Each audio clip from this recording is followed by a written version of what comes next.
First at Tūranga Waiwai Marae and the second at Wāhi Marae in Huntly, Dr. Ranginui Walker of the University of Auckland delivered the keynote address entitled The Māori Response to Education. And just how did Dr. Ranginui Walker define education and its effects on the Māori people as a whole?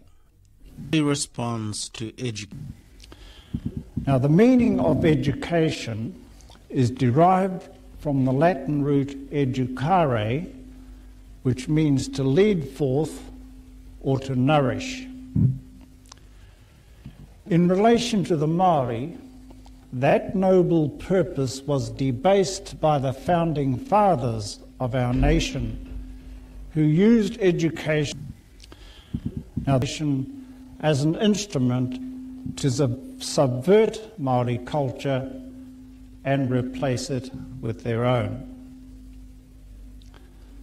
Now, the missionaries, who were the advanced party of cultural invasion, regarded Māori mythology and traditions as an instrument and customary usages as abominations to be extirpated. For them, conversion to Christianity was synonymous with transforming the Māori from barbarism to civilized life. And customary use. Now, in Frere's term and analysis, it implies the superiority of the invader and the inferiority of those who are invaded. Now, the Pākehā's assumed superiority over the Māori, now in Frere's term, was built into the institutions of the new society, including education. The missionary schools, for instance, taught only the standard subjects of the English school curriculum, namely English, arithmetic, reading, writing, and catechism. Governor Grey, however, strengthened the missionary schools, was built in with a subsidy of 1/10 of government revenue in order to take Māori children away from what he termed, quote, the demoralising influence of Māori villages. No doubt an inverted allusion to his own predilection for liaisons with the liaisons with Māori women. After the land wars, Grey carried the campaign against Māori culture right into the villages, right into the very Māori communities, when he established the native schools in 1867 Now, Māori language in those schools was used as liaisons with Māori women only in the junior classes in order to induct the new entrants into infant school and to school routines. Thereafter, Māori was displaced by English as the medium of instruction, only in the junior classes. Now, the conflict generated by that process of an unsound pedagogy produced poor results. In 1897, for instance, the Inspector of Native Schools reported a lack of progress, which he attributed to Māori difficulty with English. The Māori philosophy for transformation was written in a child's autograph book by ngāta, and it says, we're all familiar with it, but it's worth repeating. Grow ten, Inspector of Native Schools, tender shoot for the days of your world. Turn your hand to the tools of the Pākehā for the well-being of your body. Turn your heart to the treasures of your ancestors as a crown for your head. Give your soul unto God, the author of all things.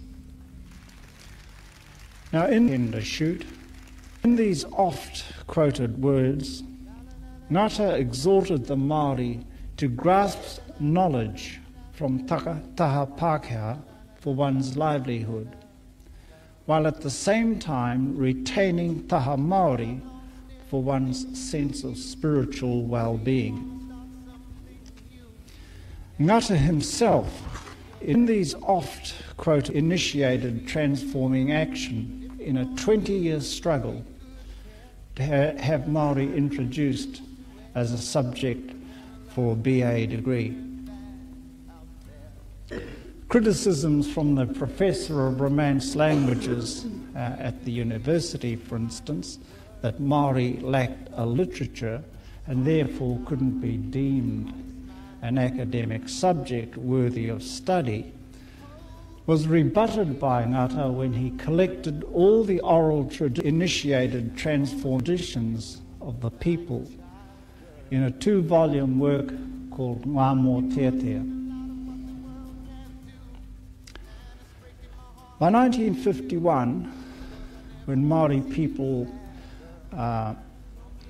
Māori itself became a subject for the editions of the Bachelor of Arts degree, there were other forces at work in our society that were about to bring about transforming action. For instance, the urban migration began to gather pace. Over the next generation, Māoris learned the techniques of metropolitan society, the survival skills for the Bachelor of Arts degrees necessary to live in a total cash economy, such things as regular employment, necessary knowledge of hire purchase, time payment, repayment of mortgages, rates. Those are the survival skills learnt in the next 2 decades of the metropolitan experience. Knowledge of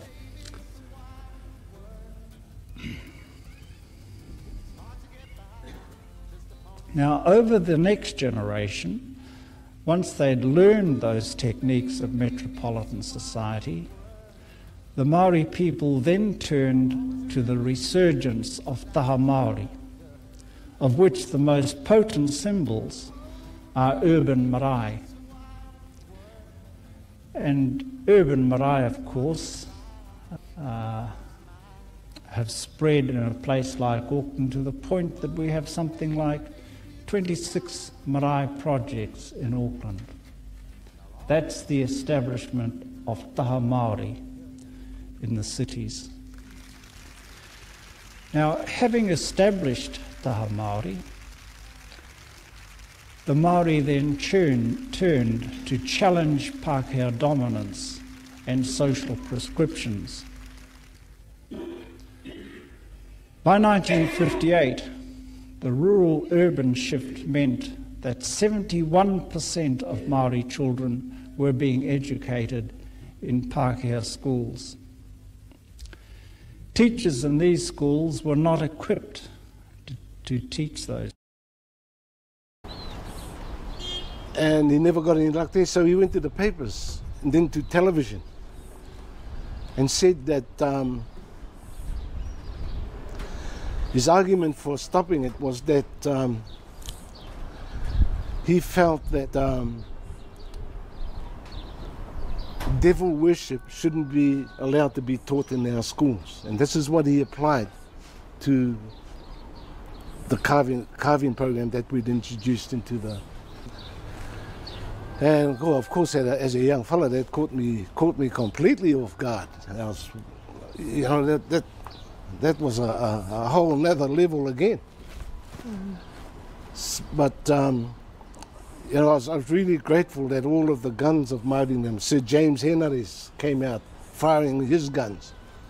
Ranginui Walker came out, and they were saying things like, you know, if you're preventing our culture from being taught in school, you should get rid of the Greek lessons that are taught to our kids. I was like, that's the type of argument that they put up against that statement.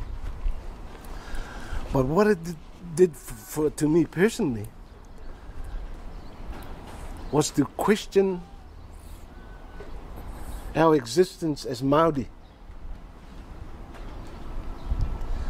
And I thought the only way I could do that was to study the Bible from front to beginning, and I did that. Front to end. Front to beginning, yeah, front to end. Front to back. Front to end, and even that statement right at the end of the Bible, you know, even that was very telling, where it says, you know, you shouldn't interpret what's said in the Bible, that sort of stuff. Yeah, I found that really interesting. So I made it a point to study the Bible from the beginning, Genesis, all the way through to the end, several times. And I wanted to do it myself without being guided by ministers or priests or those people who held the authority of how you should study the Bible. I wanted to make my own mind up of what was being said in there.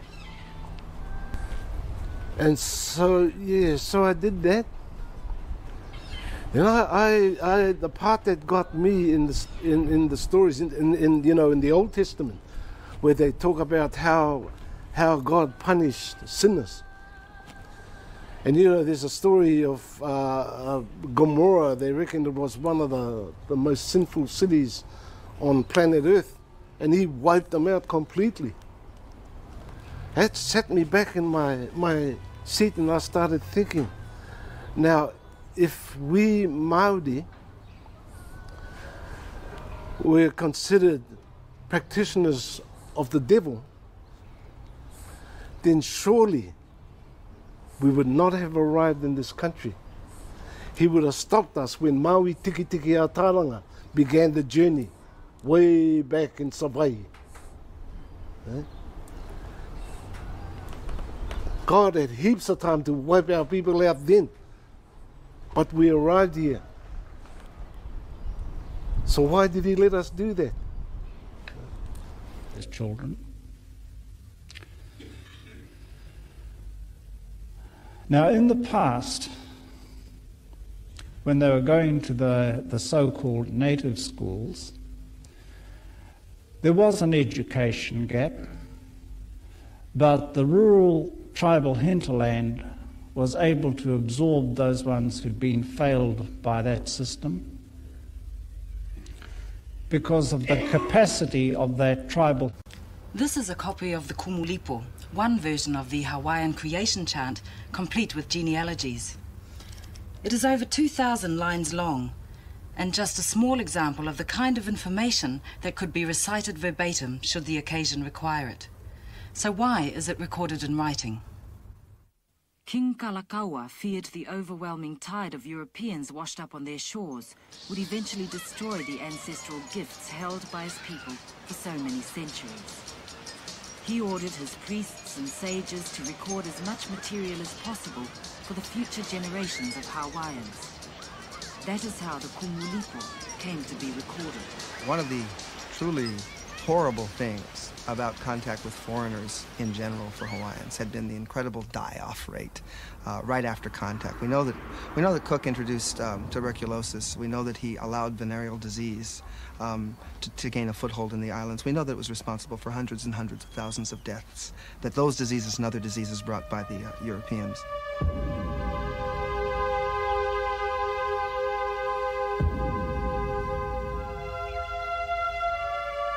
What a lot of people don't realize is the tremendous impact it had on Hawaiian knowledge.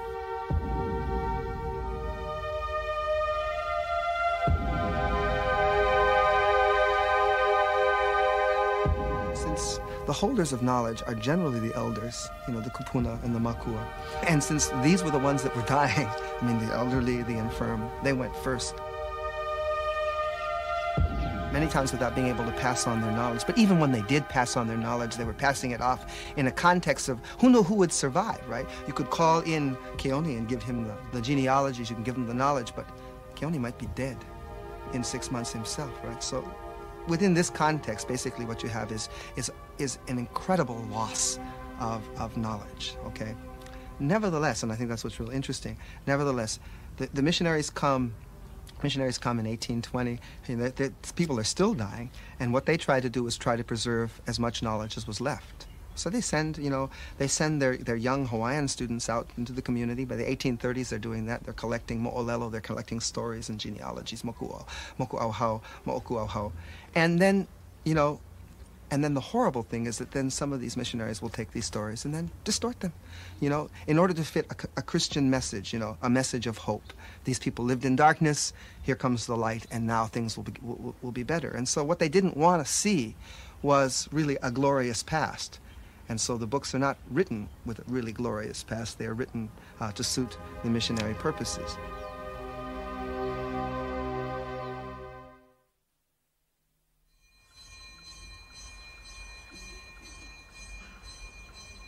May peace prevail on earth.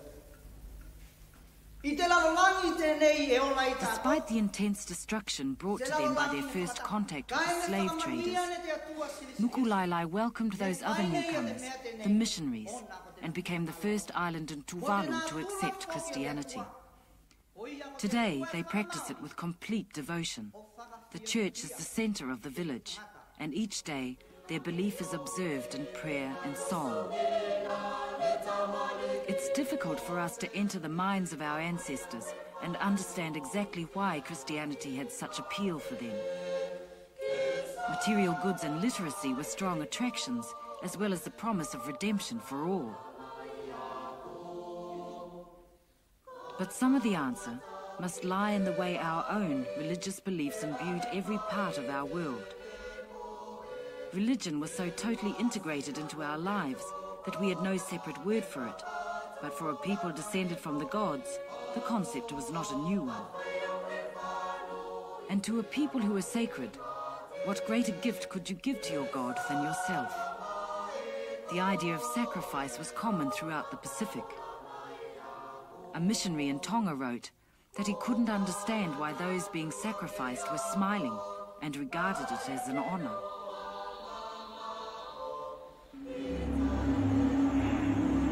So distant are we from that time, that today even many of us share that missionary's bemusement.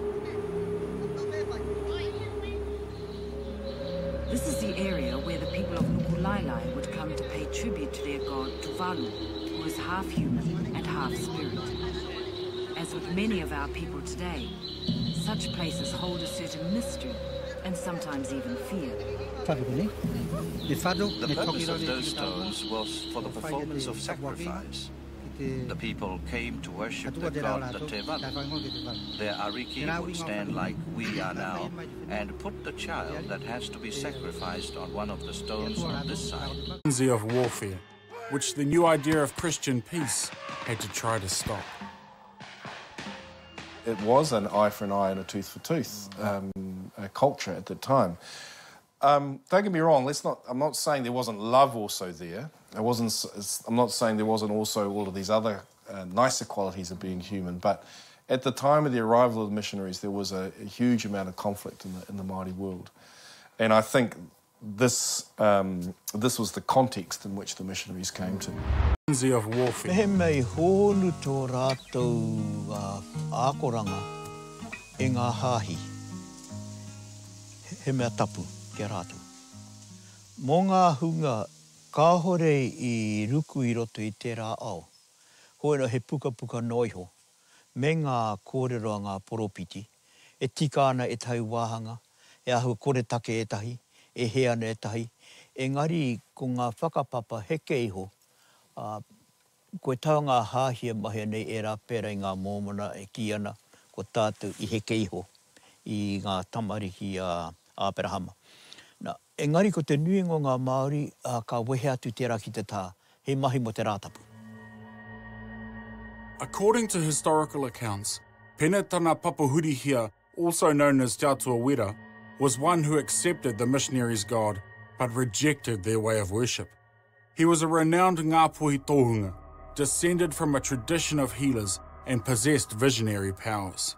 Papahurihia, he was trained when very young to be a tohunga.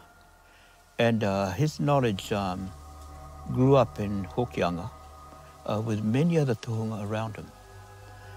There was kaitoke, and there were many others, and he grew up at a time where the taonga had to start charting a new pathway that brought in westernization from Europe, being Māori and Christianity, and try and get these three things to function smoothly together. Papahurihia was literate and became well-versed in the scriptures. Papahurihia was a product of a society where the merger of Māori thought and biblical insight created politics of uncertainty. Leadership was called for. A vision was needed. The snake is a biblical symbol of challenge, which Moses used to confront the power of Pharaoh in Egypt. And Moses used the snake as a symbol of hope, saving the people as long as they kept faith. To a people who had never seen a snake, this was an abstract image that Papahurihia brought to life through the strength of his words. He used the image of a snake as a new and powerful message to his followers, that the new forces facing the people could be overcome.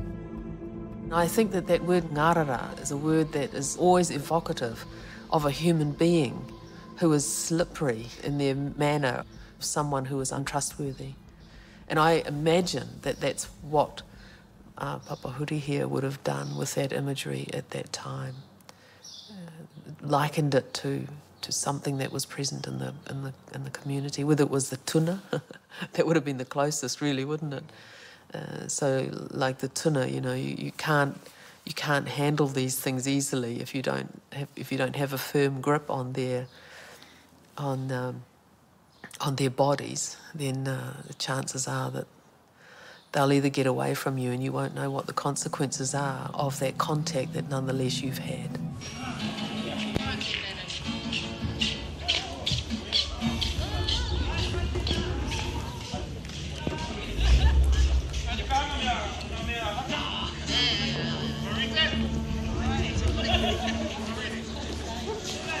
Burrito. Come on.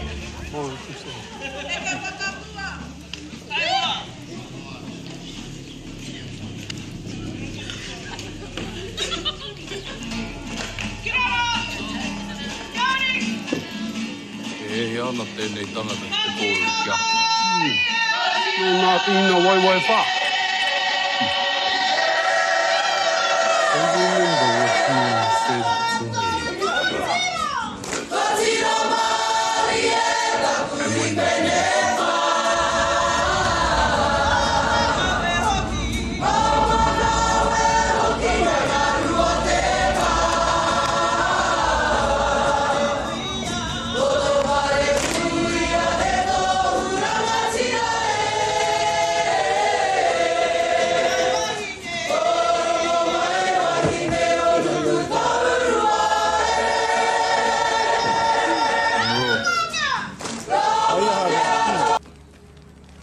We should look on you.